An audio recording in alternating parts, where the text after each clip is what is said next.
Voy a mencionar a continuación a la siguiente ponente. Les recordamos que las preguntas las pueden ir haciendo a través del chat para que al final de la sesión podamos de alguna manera tener esta mesa de preguntas y respuestas.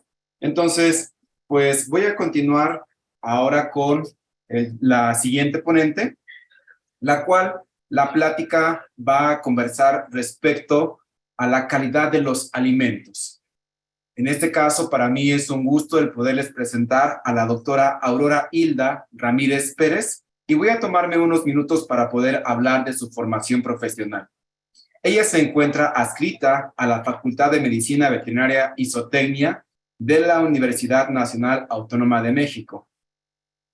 Respecto a su formación académica, la doctora Hilda es médica veterinaria, zootecnista y maestra en producción animal en el área de nutrición, ambos grados emitidos por la Universidad Nacional Autónoma de México, y además también tiene un doctorado en nutrición animal con la especialidad en nutrición mineral por el Agro Paris Tech en Francia. Como parte de las actividades que la doctora desempeña, es profesora de carrera en la Facultad de Medicina Veterinaria y Zootecnia de la Universidad Nacional Autónoma de México, y imparte también algunas asignaturas tanto en la licenciatura como en posgrado. Ha participado como ponente en eventos nacionales e internacionales y fue responsable de los laboratorios de análisis de alimentos para animales en la Facultad de Medicina Veterinaria y Zootecnia de la UNAM. Como parte de su investigación, principalmente las líneas de investigación que maneja son nutrición equina, nutrición de pequeños rumiantes, nutrición mineral y vitamínica, y además nutrición y medio ambiente. Entonces, pues, bienvenida, doctora Hilda. Es un gusto para mí el poderla presentar. Entonces, estaremos atentos aquí en el chat con las preguntas para poderlas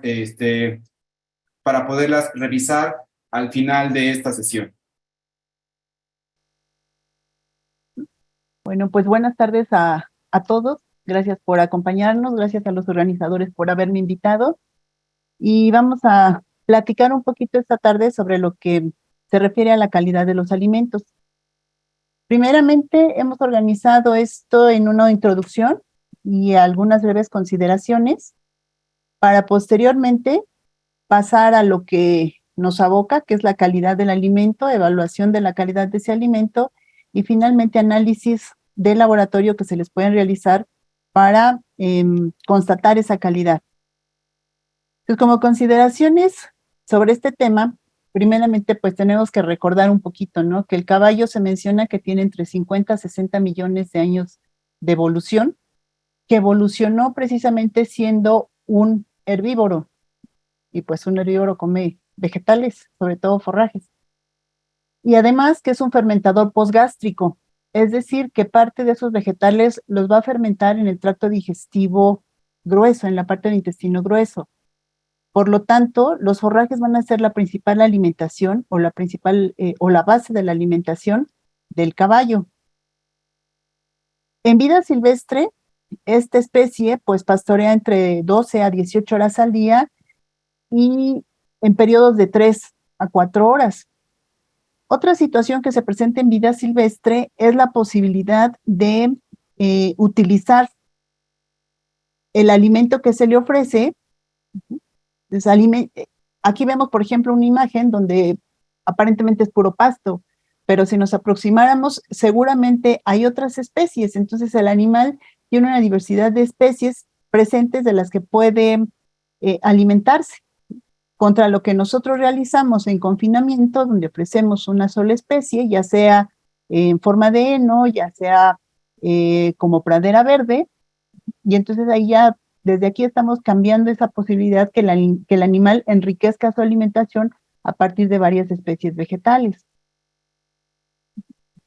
También tenemos que recordar que en el aparato digestivo del caballo hay una escasez de enzimas amilolíticas, de las enzimas que van a desdoblar el almidón. Decíamos, evolucionó siendo herbívoro y los vegetales no se caracterizan por tener una riqueza de almidones. Los almidones que se le proporcionan al equino se van a digerir principalmente entre el estómago y el intestino delgado. hasta el 8%, vean que la digestión no es muy alta. Va a tener actividad de sacarasa, maltasa, lactasa, enzimas disacaridasas en la parte próxima del intestino delgado. Va a tener la presencia de transportadores de glucosa acoplados al sodio en esta parte del intestino delgado, y son transportadores de alta afinidad, o sea que en cuanto pasa la glucosa la captan, pero de baja capacidad, no pueden captar mucha. En la parte del intestino delgado se van a digerir y se van a absorber tanto los aminoácidos como los lípidos. Minerales y vitaminas van a ser absorbidos en el intestino delgado, y el 62% de la utilización de la fibra va a darse en el intestino grueso, y ahí vamos a tener un tiempo de permanencia hasta de 72 horas. Aquí en esta tabla vemos cómo se utilizan esos carbohidratos en el intestino delgado, que tanto se digieren. Vemos una digestión hasta el 100% para cuestiones como glucosa y lactato. En el caso del almidón, 85%, y se va a producir glucosa. Para celulosa, del 5 al 15%, ven que puede ser muy baja esa digestión y se genera también glucosa. Y esta digestión no está dada por las enzimas propias del animal, sino más bien por las bacterias que estén presentes en el intestino. De forrajes, igual vemos una utilización muy baja, 5 al 10%, de algunos concentrados puede ser hasta 5%. Lípidos, del 90 al 95%, decíamos una parte importante se van a digerir en el intestino delgado. Proteína 30-90%, y por ejemplo nos vamos a un pasto verde, puede ser hasta 70%, sobre todo si estamos hablando de un pasto muy joven. Heno de alfalfa 60% y un heno de pasto hasta 30%. Entonces vemos cómo la utilización de los forrajes en el intestino delgado pues no es tan alta comparada con algunos carbohidratos de tipo no estructural. Ahora, ¿qué alimentos va a consumir un equino? Si revisamos la clasificación que hace NRC sobre estos alimentos, vemos que tenemos en los 3 primeros sitios a los forrajes, ya sea secos, húmedos o ensilados. Lo pueden utilizar los equinos, nada más que el ensilado hay que tener mucho cuidado con la parte de contaminación, que no esté contaminado por bacterias u hongos. Los alimentos energéticos, los proteínicos, minerales, vitamínicos y algunos aditivos. En general, todos los puede utilizar el equino. ¿Con base en qué tenemos esta clasificación? Vamos a tener por un lado lo que es la fibra cruda y por el otro el contenido de materia seca. Si nuestro alimento tiene menos de 35% de fibra cruda, de materia seca y menos de 18% de fibra, hablamos de alimentos suculentos. Si tiene más de 18% de fibra y menos de 35% de materia seca, pues estamos aquí ubicando a los pastos frescos y a los ensilados. Si nos vamos a más de 35% y más de 18% de fibra, tendríamos a los henos. Y si nos vamos a más de 35% de materia seca y menos de 18% de fibra, tenemos a lo que conocemos como concentrados, que son los alimentos energéticos, que van a tener menos de 18% de proteína cruda, y a los alimentos proteínicos que tienen más del 18% de proteína cruda.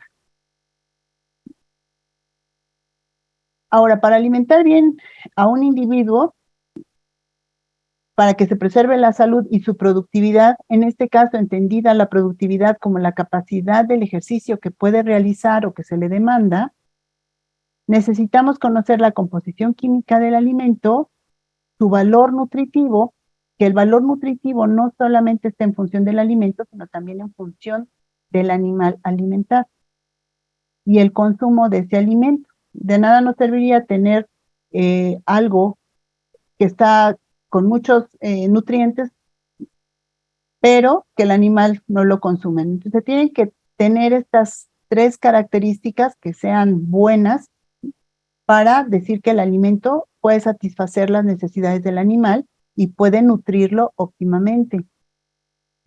Retomando, más de 50 millones de años de evolución, lo que tenemos que hacer es un binomio entre el animal y el alimento. Al animal no podemos modificarlo. Lo que tenemos que buscar es el buen alimento para el animal, ¿no? El animal ya evolucionó, tiene sus necesidades y nosotros somos los que tenemos que buscar el alimento de calidad para este individuo. Y para ello necesitamos conocer su raza, el sexo del animal, la edad del animal y en este caso que nos ocupa el nivel de actividad que está realizando. Y su estado de salud también es importante considerarlo para realizar este binomio. En esta tabla, con datos del NRC del 2007, vemos la composición de un heno de avena para equinos, o sea, son los valores para equinos, en gramos por kilogramo de materia seca. Entonces vemos 850 gramos de materia seca, vemos la proteína cruda, la cantidad de materia lipídica, las fibras, aquí hablamos de detergente neutro, detergente ácido, cantidad de materia inorgánica, calcio y fósforo y energía digestiva. Por la cantidad de proteína, de energía, podemos calificar que es un heno de buena calidad. Pero aquí en el lado derecho vemos dos animales, ¿no? Entonces, este heno, pues es de buena calidad para la yegua, porque es la que va a poder utilizarla. Para el potrillo, pues no, porque el animalito todavía no está maduro su sistema digestivo como para empezar a utilizarla, ¿no? Entonces hay que hacer ese binomio. ¿Qué alimento para el animal que estamos nosotros necesitando alimentar y nutrir? Entonces estamos hablando de calidad, ¿no? Pero ¿qué es un alimento de calidad? Aquí en la imagen les presento varias definiciones, que el calidad deriva de qualitas o qualitatis, que es la capacidad que tiene un objeto para satisfacer necesidades implícitas o explícitas de acuerdo a un parámetro.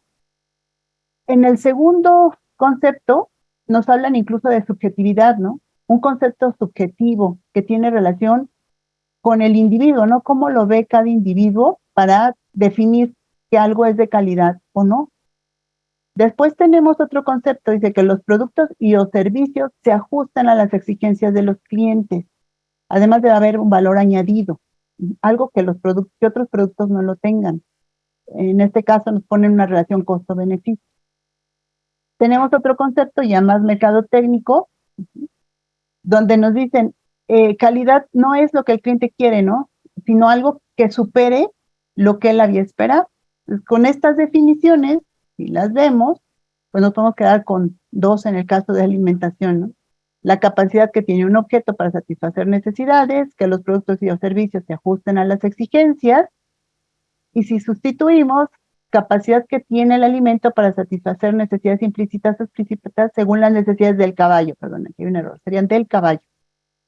Y la segunda, que los alimentos y la alimentación se ajusten a las exigencias de los caballos, el valor añadido, algo que no tienen otros productos, y la relación costo-beneficio.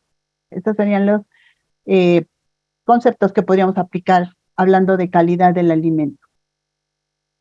En el caso de los rumiantes, la FAO ya en sus manuales del 95 nos dice que en el caso de un rumiante, para conseguir máximo rendimiento, debe darse siempre buenos alimentos y a para limpia en cantidad suficiente, agua limpia. Los alimentos de buena calidad son ricos en nutrientes y proporcionan todo lo que el cuerpo necesita para que el animal crezca y se reproduzca. Entonces nos están hablando ya de buena calidad de los alimentos.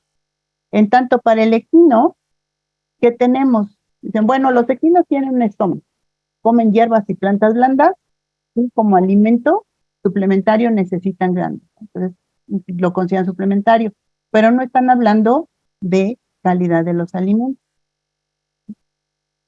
Entonces, en un alimento de buena calidad, ¿qué tenemos que buscar? Su composición química, decíamos que sea de buen valor nutritivo, y algo que menciona la NOM para los alimentos, la norma oficial mexicana para los alimentos de consumo humano, menciona inocuidad, pero no define qué puntos se consideran para esta inocuidad. De acuerdo al SENASICA, que es una institución mexicana gubernamental, nos dice que inocuidad debe ser que no tenga residuos de plaguicidas, que no haya metales pesados, que no haya agentes de tipo físico que dañen al momento del consumo y que no contenga microorganismos como E. coli, salmonella, listeria, que puedan enfermar en este caso a los humanos, porque en caballos, en animales no está como muy preciso en la en la normatividad.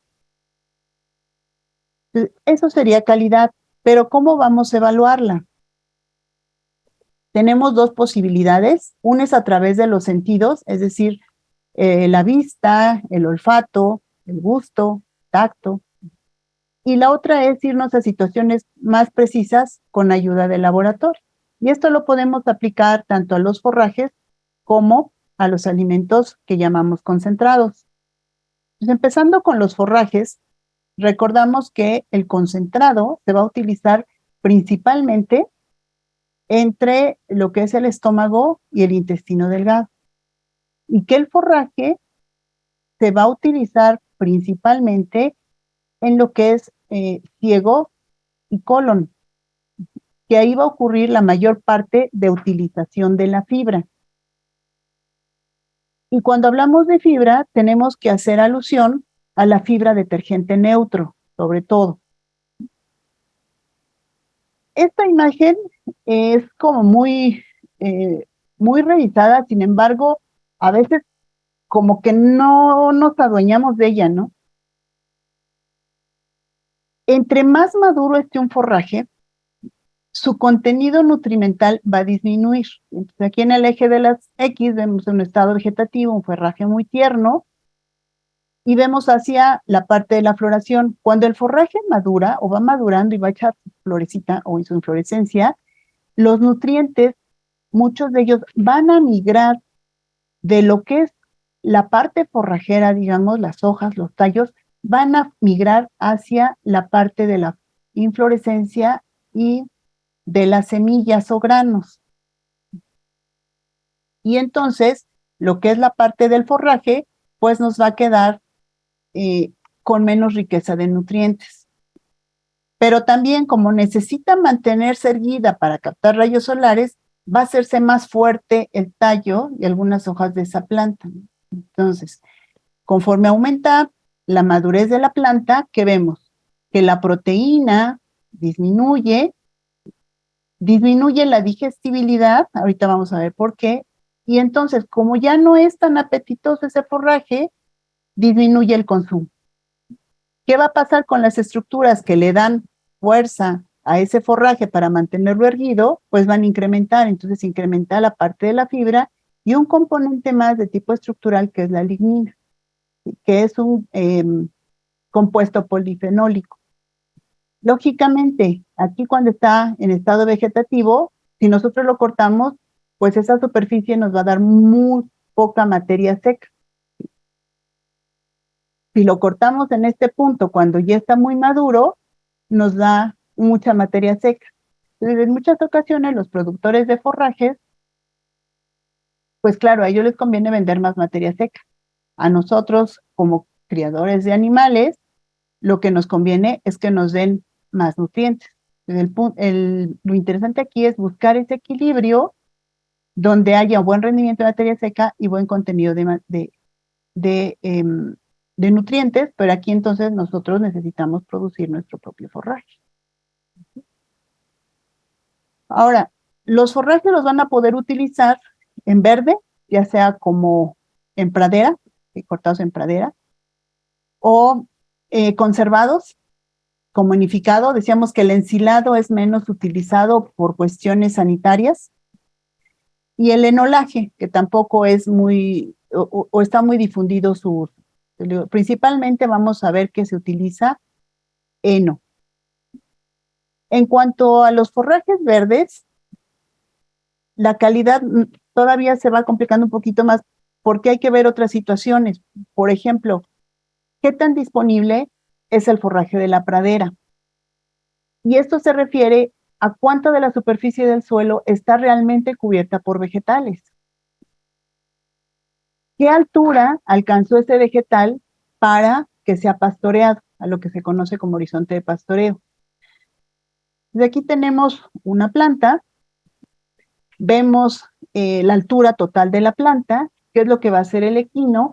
Pues va a llegar y va a cortar la superficie más expuesta, ¿no? La parte más aérea es lo que va a estar cortando para hacer su bocado. Si este forraje ya está muy maduro, pues esta parte ya también es un poquito empobrecida en cuestiones de nutrientes y más rica en lignina, que decíamos no nos va a convenir, la lignina. Y en la parte inferior, que es el crecimiento, es ahí donde se acumulan la parte de carbohidratos no estructurales que son benéficos para el caballo, aunque no todos. Por ejemplo, si hay muchos fructanos acumulados, esos no son muy adecuados para el caballo. Entonces, aquí en pastoreo nos vamos a enfrentar a dos situaciones. Una es alimentar al caballo y la otra es, pues, proteger la superficie de pastoreo, ¿no? Si nosotros le dejamos un horizonte muy bajo, favorecemos que el caballo corte más abajo, sí puede recibir un poquito más de nutrientes, pero aquí también hay que proteger al suelo. Entonces, tenemos que tener todas esas consideraciones con el manejo del pastoreo. ¿Qué otra situación? Decíamos, la diversidad de especies que estén presentes. Eso es muy importante porque nos va a permitir complementar o aumentar la diversidad de especies y aumentar la disponibilidad de nutrientes ofrecidos. También tenemos que cuidar que no haya plantas indeseables. Esa es otra situación que hay que vigilar en pastoreo. Entonces, este es un ejemplo donde están diferentes categorías de una pradera, desde exuberante hasta muy pobre ya la pradera. Vemos que para el caso de un exuberante habla de una cobertura muy densa, prácticamente toda la superficie está cubierta, el vegetal es de rápido crecimiento, son plantas que el animal puede consumir, que es bueno que las consuma, y vean la altura, hasta 15 centímetros de altura. Mayor altura ya puede ser que sea un forraje más maduro y ya no aproveche o ya no estén tan disponibles los nutrientes. En este caso, el forraje puede aportar el 100% de las necesidades del animal o incluso hasta más, ¿no? Incluso vemos caballos gordos con pastos muy buenos. ¿Con qué especies? En este caso, en este trabajo era pasto Kentucky y otros pastos altos. Y la superficie que se le proporciona al animal por hectárea puede ser desde menos de 1 hectárea hasta 1 hectárea, ¿no? En el caso del pasto Kentucky. Vamos a ver qué pasa con la justa. Es una superficie muy pastoreada, tiene hasta 5.8 centímetros. 5.8 centímetros. Aquí ya le podemos estar, si el animal pastorea ya puede estar consumiendo las zonas de crecimiento del forraje y entonces ya no va a recuperarse de igual forma y favorecemos la pérdida de cobertura vegetal. Hay un rebrote lento porque estamos quitando esas zonas de crecimiento y entonces decíamos se pierde la cubierta vegetal y vamos hacia la erosión. El forraje ya no puede ser la base de toda la alimentación, tenemos que estar complementando con forrajes de corte, forraje nidificado puede ser, y en el caso de que esté sembrado con Kentucky, tenemos que ofrecer, vean, hasta más de 10 hectáreas por caballo. Entonces digo, en una situación de pastoreo sí hay que cuidar la calidad del forraje, pero también hay que cuidar el medio, el ecosistema de la pradera. En cuanto a la composición química del forraje, ahorita vamos a platicar después de que revisemos el heno y el consumo, pues habíamos dicho que va a depender de qué tan maduro esté ese forraje, qué tan disponible sea para el caballo. Entonces, hablando de los henos, ¿qué es un heno de calidad? Entonces, siempre describimos un heno de calidad como aquel que tenga diferente composición, ¿no? Que cuente con gramíneas leguminosas, que sea cosechado cuando no ha alcanzado su madurez total, que tenga tallos finos y con muchas hojas adheridas al tallo, libre de plantas indeseables, que tenga un color verde brillante, que esté seco, que no tenga humedad, que no esté húmedo, que no esté caliente, que no tenga polvo, que no tenga moho, que huela bien y que sea económico, ¿no? Entonces, todo esto le pedimos a un heno. Porque estas características están relacionadas con su contenido de nutrientes. Por ejemplo, tiene un alto contenido de nutrientes cuando no está muy maduro, cuando no presenta mucha inflorescencia. En el caso de la avena, por ejemplo, cuando ya hay un poquito de grano, pero que ese grano está tierno, que no es un grano duro. En el caso de la alfalfa, por ejemplo, que tenga un 10% de floración, es como que el punto ideal para el corte de esa alfalfa para su nidificado. Que mantenga características físicas muy parecidas a cuando estaba en pie, que conserve hojas verdes, tallos suaves no quebradizos, que no tenga hongos, que sea de aroma agradable y que el animal lo consuma. Que esté libre de contaminantes, que no contenga malas hierbas, libre de polvo y suelo y que sea almacenado de manera adecuada. Pero realmente, por lo menos aquí en el país, no manejamos un sistema de calificación para el heno. En otras partes sí los tienen, yo creo que es muy bueno que adoptemos uno, en lo que posiblemente desarrollemos otro. Pero, por ejemplo, este es de Nicaragua. Vean, es un heno excelente y tienen dos posiciones, ¿no? Cuando es el primer corte o cuando es un corte posterior. Y ya un grado 3, igual para un primer corte o un corte posterior. Pues en el caso de un heno excelente, dicen, bueno, si tiene más de 20% de hojas para el primer corte, pues es muy bueno. Si entre tallos y hojas supera el 50%, es muy bueno. Y en el caso de un corte posterior, 50% de hojas y un 60%, sobre todo porque estamos hablando de esos forrajes que ya están bien implantados, que ya está firme la raíz, entonces van a producir más en un segundo corte. En el caso de un heno de tercera calidad, pues ellos dicen, bueno, que tenga menos de 5% de hojas verdes, ¿sí? El primer corte, o un poquito más de 25% en el caso de otro corte posterior, ¿no? Igual para esa cantidad de tallos y hojas verdes. Entonces aquí ellos ya están clasificando qué calidad de heno están pues adquiriendo, ¿no? ¿Cuándo se dice que no hay calidad en el heno para este sistema de clasificación? Cuando hay menor porcentaje de hojas y del total de tallos y hojas verdes, cuando tiene mucha humedad, más del 17%, porque favorece el crecimiento de hongos, que esté caliente ese heno, que tenga moho, que tenga olores desagradables, ya sea a humedad, a fermento, que huela a pescado, que nos está indicando, por ejemplo, el caso de la alfalfa, ¿no? Una descomposición de la proteína.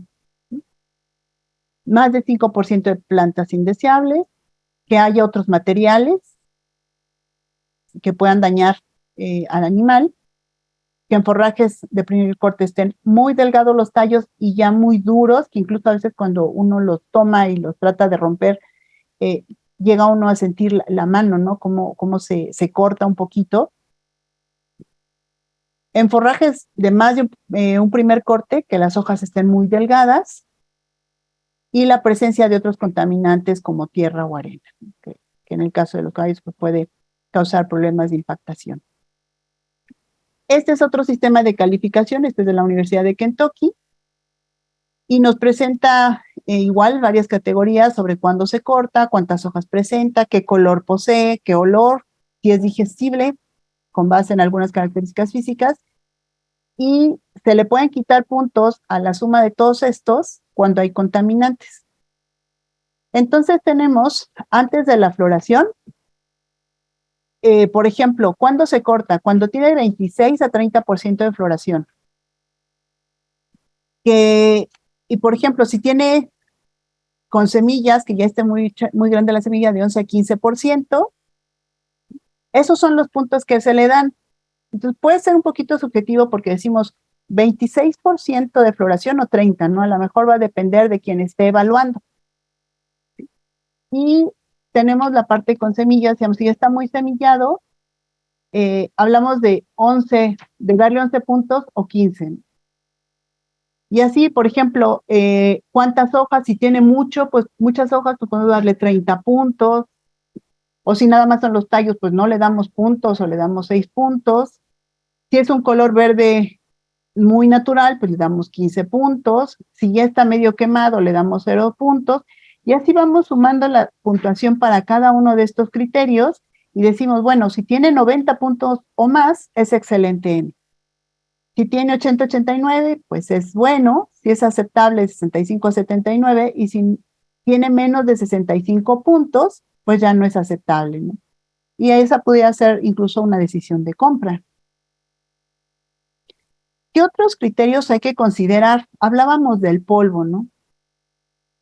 Pues, ¿qué cantidad de partículas desprende?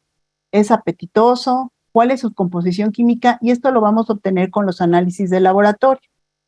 En el caso de las partículas que desprende tenemos otra situación. Una parte es la cantidad de polvo que trae el heno y la otra cómo se lo proporcionamos, ¿no? Es una práctica común aventárselos en el piso. Y pisos como este, pues imagínense, el heno del forraje más el heno del piso, todo eso va a parar al sistema respiratorio del equino.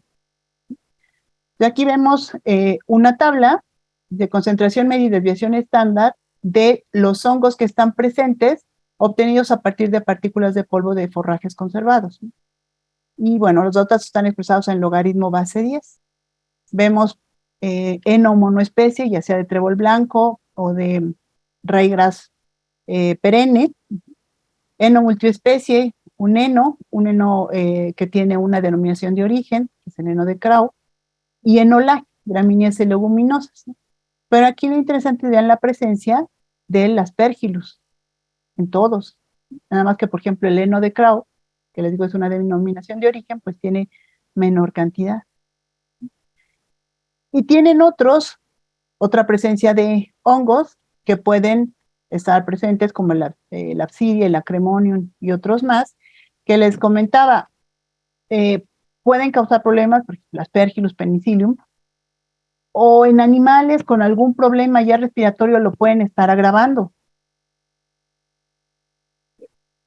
Entonces aquí tenemos, por ejemplo, el caso del polen. Vemos un heno multiespecie y este heno de Crowe que les comentaba, y vemos que el heno de Crowe tiene menor cantidad de gránulos de polen. Un enolaje tiene más gránulos de polen, pues porque hay más especies, puede haber más especies que tengan flores compuestas, y el de una especie, pues ahí son muy parecidos. Otro trabajo, este es de la doctora Moore, que mañana estará con nosotros, de un heno de pradera.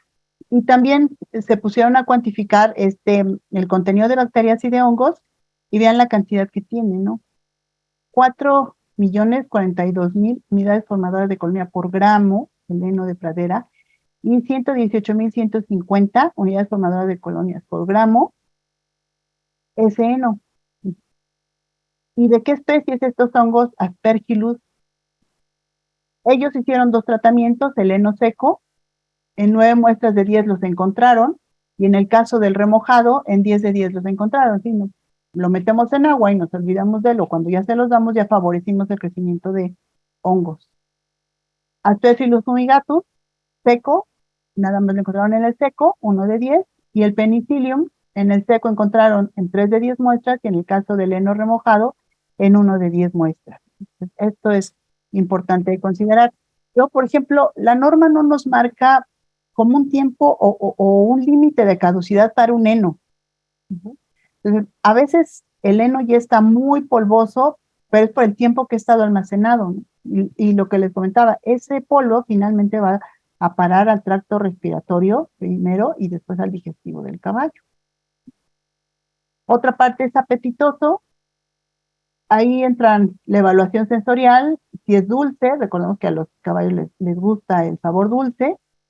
El color, pues los caballos tienen visión dicromática, entonces ellos lo van a ver entre azul y amarillo, esos tonos no tienen nuestra visión, pero pues nosotros entre más verde natural lo veamos, pues la percepción también para el equino es mejor.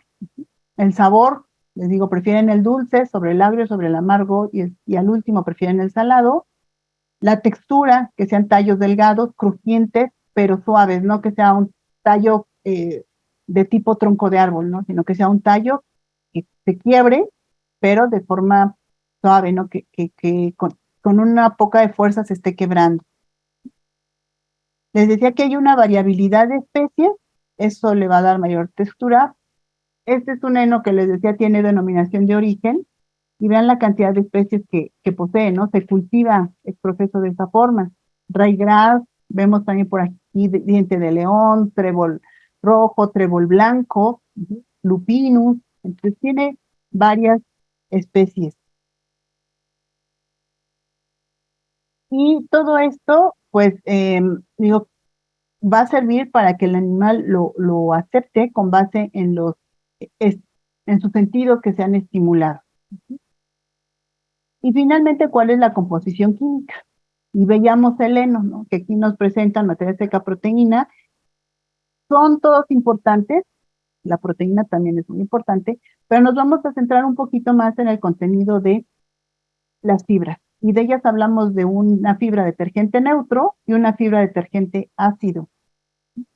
Volvemos a nuestra imagen donde a mayor madurez del forraje presenta menor contenido de nutrientes, menor digestibilidad y mayor contenido de fibra y lignina. Miren lo que está sucediendo en este forraje. Aquí tenemos el forraje verde, tiene poco de que brotó, los nutrientes se concentran en las hojas, y después tenemos al forraje que ya tiene inflorescencia y está espigado. En el caso de un forraje en estado vegetativo, va a tener 3% de lignina, 18% de celulosa, 14% de hemicelulosa. Estos tres van a constituir lo que es la pared celular de la célula vegetal, y a eso vamos a referirnos como fibra detergente neutra. En el otro caso que vemos, mayor lignina, más celulosa, más hemicelulosa. Pero aquí, aunque vemos más celulosa, esta celulosa y esta semicelulosa se ligan a la lignina, hacen un complejo que no es disponible para las bacterias. Entonces, a mayor pared celular, no nos vamos a poner contentos porque hay mucha celulosa. No, al contrario, vamos a lamentarlo porque tiene mucha lignina, aumenta el contenido de lignina. ¿Qué pasa con la parte aprovechable fácilmente aprovechable de la célula? Lo que es el contenido, que serían proteínas, lípidos, carbohidratos y algunos minerales. En estado vegetativo, aquí en el ejemplo 65, y en estado despigado, donde ya tiene inflorescencia, ¿cómo disminuye el contenido? Entonces, por una parte, tiene menor contenido y por la otra tiene más pared celular, que va a ser más difícil de utilizar. Entonces aquí vemos el esquema de nuestra célula vegetal cuando la célula es joven, pared celular más delgada y mayor contenido de proteína, carbohidratos no estructurales. Cuando es muy madura, vemos el engrosamiento de la pared, menor contenido de proteína y carbohidratos, que serían los que están aquí almacenados. Vemos cómo las proporciones de celulosa, hemicelulosa y lignina van a cambiar. A mayor contenido de pared. Este contenido de lignina lo tomé de la imagen tal cual, pero realmente no llega tanto, ¿no? Respecto a la pared estamos hablando que llega a un 10, 13%. Y decíamos que celulosa, hemicelulosa y lignina van a constituir la fibra detergente neutro. Y si hablamos de la fibra detergente ácido, es la fibra detergente neutro a la que se le resta el contenido de hemicelulosa. Ahora, ¿por qué es importante el contenido de fibra detergente neutro? Porque si damos una proporción de fibra detergente neutro con almidón respecto al almidón, si este es mayor o igual a 1, mantiene las buenas condiciones de fermentación. Entonces, si estamos dando una buena cantidad de fibra, ¿sí?, el almidón va a poder fermentarse o va a utilizarse sin deterioro de las condiciones del ciego y el colon. Otra recomendación, mínimo en la dieta 25% de fibra detergente neutro y de 32 a 36% de carbohidratos no estructurales, ¿sí?, para mantener esa salud del sistema digestivo. Y estos carbohidratos no estructurales se pueden calcular al 100 de nuestro alimento o del forraje, le restamos humedad, proteína, extracto etéreo, cenizas y el resultado del laboratorio que nos dé de fibra detergente neutro. Presentación, pues vamos a tener varios tipos. En el caso aquí que están consumiendo un germinado que tiene mucha humedad y entonces no puede darse como forraje de base, no puede llenarse el animal de agua, pero no de la materia seca y nutrientes necesarios.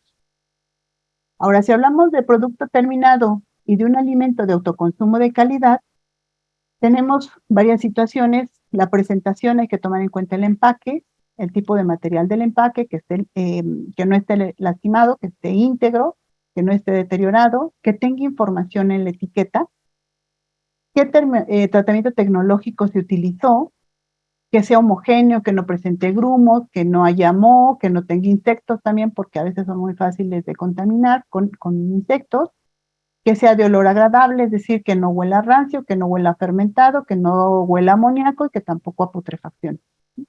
Del color, pues va a ser en función de las materias primas. Ya vimos que el caballo tiene una visión dicromática, entonces aunque le pongan muchos colores bonitos, eso no es atractivo al caballo, ¿no? Eso más bien es atractivo para quien lo compra.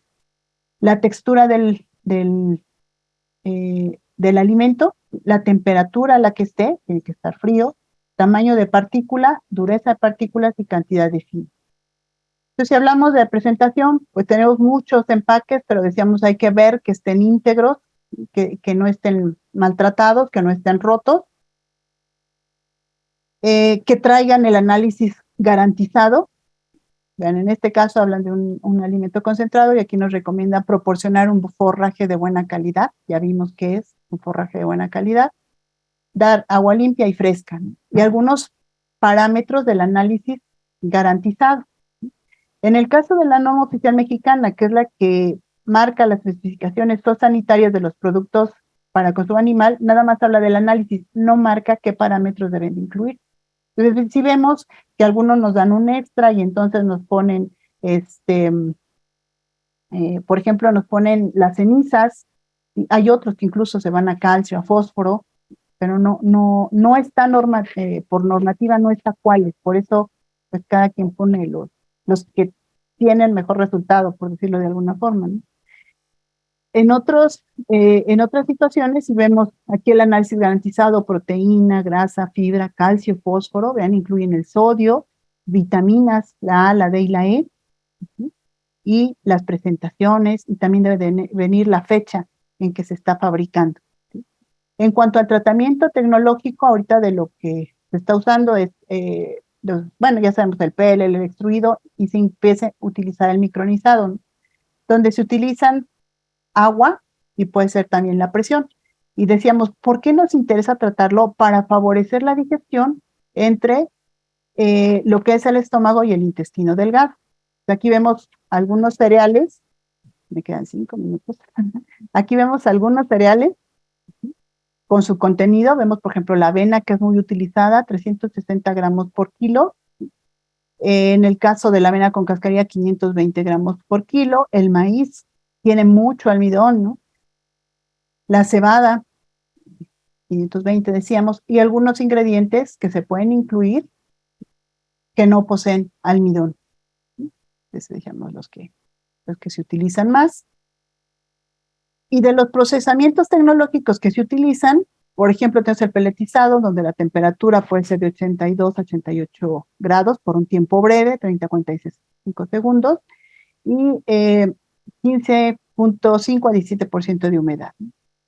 Y después tenemos un extruido, donde la temperatura va de 110 hasta 200, así lo marcan en algunos procesos, humedad 18%, pero aquí se aplica presión de 25 a 100 kilogramos por centímetro cuadrado, y en un tiempo breve, 2.5. Entonces, hay temperatura, hay presión, hay humedad, y la exposición a estas condiciones es breve, entonces realmente no alcanza a dañar, por ejemplo, pensar en la temperatura, aparte de que es un calor húmedo, esa temperatura no alcanza a dañar a los nutrientes, ¿no? No es como si cociéramos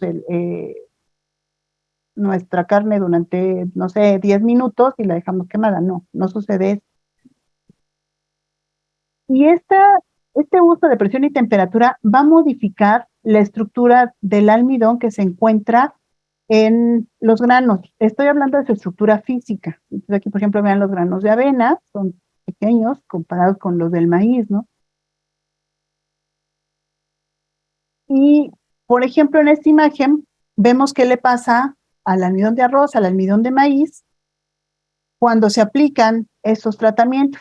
Aquí no se le ha aplicado temperatura, ¿sí? Y aquí ya veo que se aplicó 95 grados de calor, y vean cómo este grano de almidón, su estructura física se rompe ese grano. Al romperse, ¿qué es lo que sucede? Estamos dando más zonas donde puedan actuar las enzimas digestivas, en este caso las enzimas amilolíticas que posee el caballo. Y a este proceso donde se modifica la estructura del almidón, la estructura física, se le conoce como gelatinización de los almidones.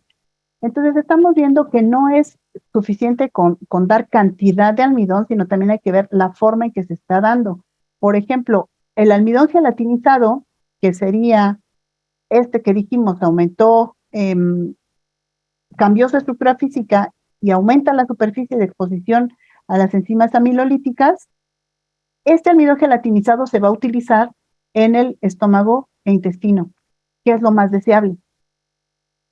El almidón que no sufra un proceso de gelatinización o que lo resista, se puede hablar de almidón resistente, y ese va a ser fermentado en estas cámaras, en ciego y colon, lo cual no es deseable porque estamos dando glucosa, pero en una forma que favorece a ciertas bacterias, que son las formadoras de ácido láctico, y entonces aquí en esta zona del aparato digestivo no es deseable aumentar la fermentación hacia la formación de ácido láctico. Deseamos aumentar la fermentación, sí, pero hacia ácidos grasos volátiles, y eso lo vamos a lograr con la fibra detergente neutro. Decíamos que no tenga grumos, que no tenga moho, que no tenga insectos. Ahí vemos los ingredientes que deben utilizarse. Ojo con los hongos, porque pueden causar, ya sabemos, intoxicaciones por micotoxinas. Aquí están algunas recomendaciones como límites máximos de micotoxinas en estos equinos. Vean, aunque tienen tolerancia, pues hay que cuidar ese aspecto, ¿no? Entonces, si nos da la apariencia de que por ahí hay un hongo, mejor mandarlo a analizar para cerciorarnos, y si estamos ciertos, evitamos ese alimento. Que tenga un olor agradable, que el color ya decíamos en función de las materias, y si vemos verdes, azules y demás, pues eso el caballo no lo va a apreciar, y eso es para que nosotros lo veamos más interesante y lo compremos. La textura, y decíamos que esté frío. El tamaño de partícula se recomienda hasta 1.5, 1.15 centímetros del tamaño de partícula puede ser, con una buena dureza para que no sea un alimento muy suave que favorezca que se quede entre los dientes y después genere problemas en piezas dentarias, y también que haya menor cantidad de finos. Acuérdense, esta parte de finos, de polvos, es muy recomendable evitarlas para cuidado del sistema respiratorio que comentaba. Si deseamos una alimentación para una óptima nutrición, necesitamos composición química, valor nutritivo y consumo del alimento. ¿Qué análisis de laboratorio? Pues va a depender para lo que nosotros estemos investigando, ¿no?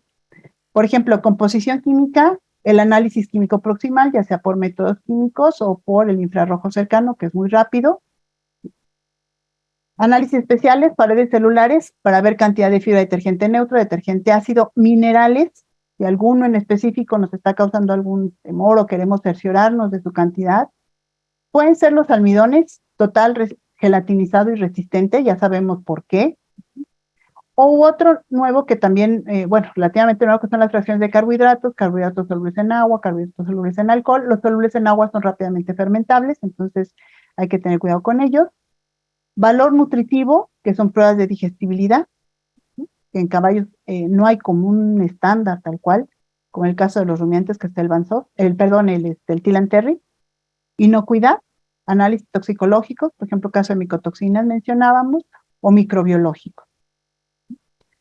Pero para ello hay que enviar una muestra de calidad, que sea representativa, homogénea, suficiente cantidad, bien conservada, bien identificada, porque de esa muestra va a depender lo que nos entreguen al final en el laboratorio. Tenemos la posibilidad de que si no podemos mandar al laboratorio, podemos hacer uso de las tablas. pero las tablas de NRC que nos mencionaba la doctora para la parte de composición de nutrimental de los alimentos son las materias primas de Estados Unidos que son ligeramente variables, sobre todo en el caso de forrajes, respecto a lo que nosotros tenemos. Los nuestros generalmente están un poco más abajo en cuanto a aporte de nutrientes. ¿Cuál es el mejor alimento? Pues el que se puede ofrecer, pero seamos sobre un poquito de base científica, ¿no? Sobre la base científica de cómo lo puede utilizar el caballo.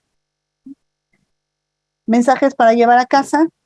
No se nos olvide que el caballo evolucionó como un herbívoro, que las prácticas de alimentación deben de apegarse a la naturaleza y al bienestar del caballo, que debemos, en el caso del forraje, realizar la inspección física, realizar la inspección física del concentrado, los empaques del alimento terminado, obtener datos de esa composición química, de una muestra que sea de calidad, que se envíe bien al laboratorio, buscar laboratorios confiables y finalmente utilizar la información, ¿no? Porque a veces lo mandamos y después ya no sabemos qué hacer con lo que nos entregaron.